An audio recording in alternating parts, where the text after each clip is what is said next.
Hi friends, welcome to my channel Mamata Mysuru. ಇವತ್ತಿನ ಒಂದು recipe ಯಾವುದು ಅಂತ ಹೇಳಿದ್ರೆ, ಬೇಸಿಗೆ ಕಾಲದಲ್ಲಿ ಬಹಳ ಸುಲಭವಾಗಿ ಮಾಡುವಂತಹ ಕರ್ಡ್ ರೆಸಿಪಿ, ಅಂದರೆ ಮೊಸರನ್ನ. ಅಂದರೆ ಇದನ್ನು ಮೊಸರು ಅನ್ನ ಅಂತ ಹೇಳಿದರೆ ಬೇಯಿಸಿದ ಅನ್ನ ಮತ್ತು ಮೊಸರನ್ನು ಬೆರೆಸಿ ತಯಾರಿಸುವಂತಹ ದಕ್ಷಿಣ ಭಾರತದ ಪ್ರಮುಖವಾದಂತಹ ಒಂದು ರೆಸಿಪಿಯಾಗಿರುತ್ತೆ. ಅಂದರೆ ಇದನ್ನು ಸಾಮಾನ್ಯವಾಗಿ ಏನು ಅಂತ ಹೇಳಿದ್ರೆ ಕರ್ನಾಟಕ, ತಮಿಳುನಾಡು, ಆಂಧ್ರ ಪ್ರದೇಶ, ತೆಲಂಗಾಣ, ಕೇರಳದಲ್ಲಿ ಜನಪ್ರಿಯವಾದಂತಹ ಒಂದು ತುಂಬಾ ಒಂದು ತಂಪಾದಂಥ ರೆಸಿಪಿಯಾಗಿರುತ್ತೆ. ಈ ಒಂದು ರೆಸಿಪಿನ ನಾನು ಯಾವ ರೀತಿ ಮಾಡ್ತೀನಿ ಅನ್ನೋದನ್ನು ತೋರಿಸ್ತೀನಿ, ನೋಡ್ಕೊಳ್ಳಿ. ಅಂದರೆ ಇದರಲ್ಲಿ ತುಂಬಾ ಹೆಲ್ತ್ ಬೆನಿಫಿಟ್ಸ್ ತುಂಬಾ ಇರುತ್ತೆ. ಮತ್ತು ಇನ್ನೊಂದು ಕರ್ಡ್ ಎಂದರೆ ಸಿಹಿಗೊಳಿಸಿದಂತಹ ಮೊಸರು ಅಥವಾ ರೈಸ್ ಎಂದರೆ ಅನ್ನ. ಮತ್ತು ದಕ್ಷಿಣ ಭಾರತದ ಪ್ರಮುಖವಾದಂತಹ ತಿನಿಸುಗಳಲ್ಲಿ ಒಂದಾಗಿರುತ್ತೆ. ಊಟದ ಕೊನೆಯಲ್ಲಿ ಸಹ ನಾವು ಸೇವಿಸ್ಬೋದು. ದೇಹಕ್ಕೆ ತಂಪನ್ನು ನೀಡುತ್ತದೆ ಮತ್ತು ಪೌಷ್ಟಿಕಭರಿತವಾಗಿರುತ್ತದೆ.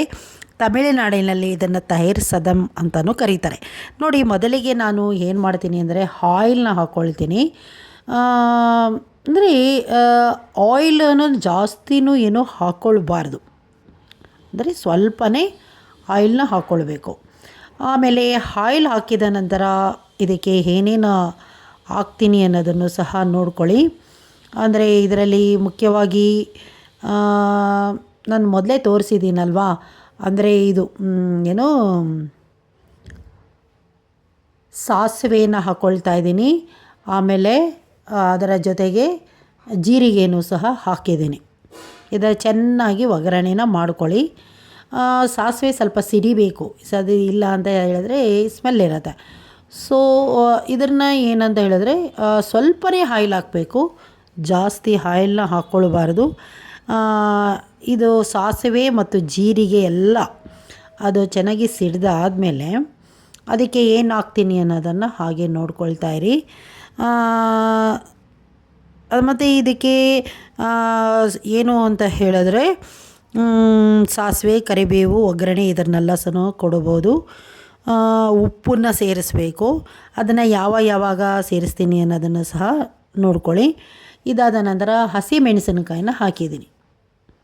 ಹಸಿಮೆಣಸಿನಕಾಯಿ ಚೆನ್ನಾಗಿ ಎಣ್ಣೆಯಲ್ಲಿ ಫ್ರೈ ಆಗಲಿ, ಹಾಗೆ ನೋಡ್ಕೊಳ್ತಾ ಇರಿ. ಅದಾದಮೇಲೆ ಏನು ಹಾಕ್ತೀನಿ ಅಂತ ಹೇಳಿದ್ರೆ ಅಲ್ಲಿ ನಾನು ಕಟ್ ಮಾಡಿ ಇಟ್ಕೊಂಡಿರುವಂತಹ ಮೊದಲೇ ಯಾವುದು ಈರುಳ್ಳಿ ಆಗಿರ್ಬೋದು, ಹಸಿಮೆಣಸಿನಕಾಯಿ, ಮತ್ತು ಇದರ ಜೊತೆಗೆ ನಾವು ಬೇಕಾದರೆ ಏನಂತ ಹೇಳಿದ್ರೆ ಕಡಲೆಬೇಳೆ ಮತ್ತು ಉದ್ದಿನಬೇಳೆ ಎರಡನ್ನೂ ಹಾಕ್ಬೋದು. ಆದರೆ ನಾನು ಈ ಒಂದು ಮೊಸರನ್ನ ಮಾಡಿದ್ರೆ ಕೇವಲ ಕಡಲೆಬೇಳೆನ ಮಾತ್ರನೇ ಹಾಕ್ಕೊಂಡಿರ್ತೀನಿ. ಅದು ನಿಮ್ಮ ಇದು ನಿಮಗೆ ಬೇಕಾದರೆ ಹಾಕ್ಕೊಳ್ಬೋದು, ಇಲ್ಲಾಂದರೆ ಸ್ಕಿಪ್ ಮಾಡ್ಬೋದು.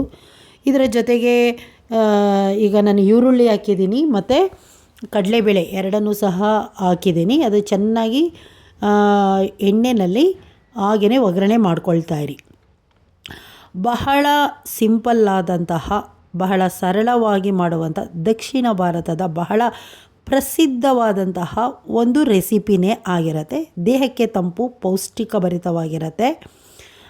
ಅಂದರೆ ತುಂಬ ನಾನ್ ವೆಜ್ಜು ಅದು ಇದು ಎಲ್ಲ ತಿಂದಾಗ ಏನಾಗುತ್ತೆ ಅಂತ ಹೇಳಿದ್ರೆ ದೇಹ ಒಂದು ರೀತಿಯಲ್ಲಿ ತುಂಬಾ ಅಂದರೆ ಮೊಸರನ್ನ ತಿನ್ನೋದ್ರಿಂದ ಒಂದು ರೀತಿಯಲ್ಲಿ ಚೆನ್ನಾಗಿರುತ್ತೆ. ಅಂದರೆ ಈಗ ನೀವು ಊಟ ಆದ ನಂತರ ಈಗ ಯಾವುದೇ ಆಗಲಿ ನಾನ್ ವೆಜ್ ಆಗಿರ್ಬೋದು ಅಥವಾ ವೆಜ್ ಆಗಿರ್ಬೋದು, ಇದೆಲ್ಲ ತಿಂದಾಗ ಊಟದ ಕೊನೆಯಲ್ಲಿ ನಾವು ಇದನ್ನು ತಿಂತೀವಿ ಅಲ್ವಾ. ಜೊತೆಗೆ ನೀವು ನಾನ್ ವೆಜ್ ತಿಂದಾಗ್ಲೂ ಸಹ ಬೇಕಾದರೆ ಕರ್ಡನ್ನು ಉಪಯೋಗಿಸ್ಕೊಳ್ಬೋದು. ಮತ್ತು ಈ ಒಂದು ರೆಸಿಪಿನ ಯಾವ ರೀತಿ ಮಾಡ್ತಾಯಿದ್ದೀನಿ ಅದನ್ನು ನೋಡ್ಕೊಳ್ಳಿ. ಈರುಳ್ಳಿ ಆಗಿರ್ಬೋದು, ಸಾಸಿವೆ, ಜೀರಿಗೆ, ಕಡಲೆಬೇಳೆ ಮತ್ತು ಜೀರಿಗೆ, ಹಸಿಮೆಣಸಿನಕಾಯಿ, ಕರಿಬೇವಿನ ಸೊಪ್ಪು ಇಷ್ಟನ್ನು ಹಾಕಿ ಫ್ರೈ ಮಾಡ್ಕೊಂಡಿದ್ದೀನಿ. ಇದಾದ ನಂತರ ಕೊನೆಗೆ ನಾನು ಉಪ್ಪನ್ನು ಹಾಕ್ತಾಯಿದ್ದೀನಿ, ಅಂದರೆ ಟೇಬಲ್ ಸಾಲ್ಟನ್ನ ಹಾಕ್ಕೊಳ್ಳಿ. ನಿಮಗೆ ರುಚಿಗೆ ಎಷ್ಟು ಬೇಕೋ ಅಷ್ಟನ್ನು ಮಾತ್ರ ಹಾಕ್ಕೊಂಡ್ರೆ ಸಾಕು. ಜಾಸ್ತಿ ಉಪ್ಪನ್ನು ಹಾಕ್ಕೊಳ್ಬಾರ್ದು. ಬೇಕಾದರೆ ಅದರ ರುಚಿ ನೋಡಿಕೊಂಡು ನೀವು ಎಷ್ಟು ಅನ್ನ, ಅಂದರೆ ರೈಸಿಗೆ ಎಷ್ಟು ನೀವು ಮಿಕ್ಸ್ ಮಾಡ್ತೀರಾ ಅನ್ನೋದರ ಆಧಾರದ ಮೇಲೆ ನೀವು ಉಪ್ಪನ್ನು ಹಾಕ್ಕೊಳ್ಬೋದು. ಈಗ ನಾನು ಒಗ್ಗರಣೆ ಹಾಕಿದಂತಹ ಇದಕ್ಕೆಲ್ಲ ಒಗ್ಗರಣೆಗೆ ಉಪ್ಪನ್ನು ಹಾಕಿದ್ದೀನಿ. ಕೊನೆಗೆ ನಾವೇನು ಮಾಡ್ಬೋದು ಅಂತ ಹೇಳಿದ್ರೆ ಕೊತ್ತಂಬರಿ ಸೊಪ್ಪು ಕಟ್ ಮಾಡಿ ಇಟ್ಕೊಂಡಿದ್ದೆ ನಾನು ಮೊದಲೇ. ಆ ಕೊತ್ತಂಬರಿ ಸೊಪ್ಪನ್ನು ಸಹ ಹಾಕ್ತಾಯಿದ್ದೀನಿ ನೋಡಿ.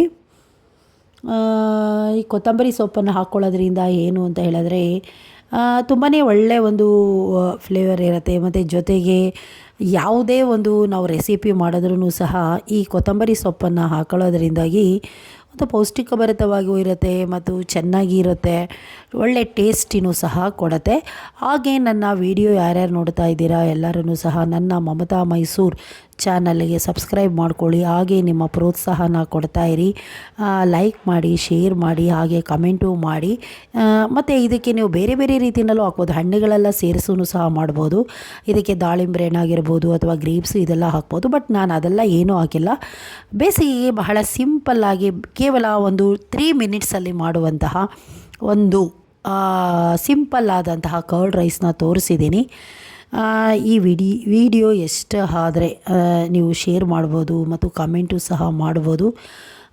ನೋಡಿ, ಇವಾಗ ನಾನು ಈ ಒಗ್ಗರಣೆ ಎಲ್ಲ ಹಾಕಾಯ್ತಲ್ವ, ಒಗ್ಗರಣೆ ಹಾಕಾದ್ಮೇಲೆ ಒಂದು ಬೌಲ್ಗೆ ನಾನು ಏನು ಮಾಡ್ತಾಯಿದ್ದೀನಿ ಅಂತ ಹೇಳಿದ್ರೆ ವೈಟ್ ರೈಸ್ನ ತೊಗೊಂಡಿದ್ದೀನಿ.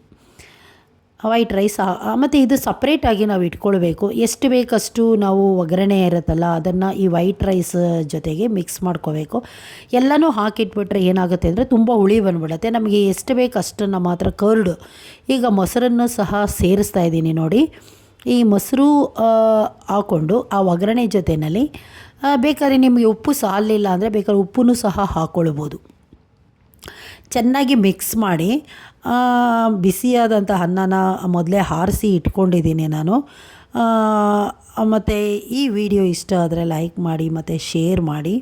ಬಹಳ ಸಿಂಪಲ್ಲಾಗಿ ಸಮ್ಮರ್ ಟೈಮ್ನಲ್ಲಿ ಬೇಸಿಗೆಯಲ್ಲಿ ಮಾಡುವಂತಹ ಒಂದು ಸಿಂಪಲ್ ಆದಂತಹ ಒಂದು ರೆಸಿಪಿನೇ ಆಗಿರುತ್ತೆ. ಇದಕ್ಕೆ ನೀವು ಬೇರೆ ಬೇರೆ ರೀತಿಯ ಹಣ್ಣುಗಳೆಲ್ಲ ಸೇರಿಸ್ಬೋದು. ನಾನು ಅದೆಲ್ಲ ಏನೂ ಹಾಕಿಲ್ಲ. ಕೇವಲ ಸಿಂಪಲ್ಲಾಗಿ ಯಾವ ರೀತಿಯಲ್ಲಿ ಒಗ್ಗರಣೆ ಹಾಕ್ಬೋದು ಅನ್ನೋದನ್ನು ಮಾತ್ರ ತೋರಿಸಿದ್ದೀನಿ.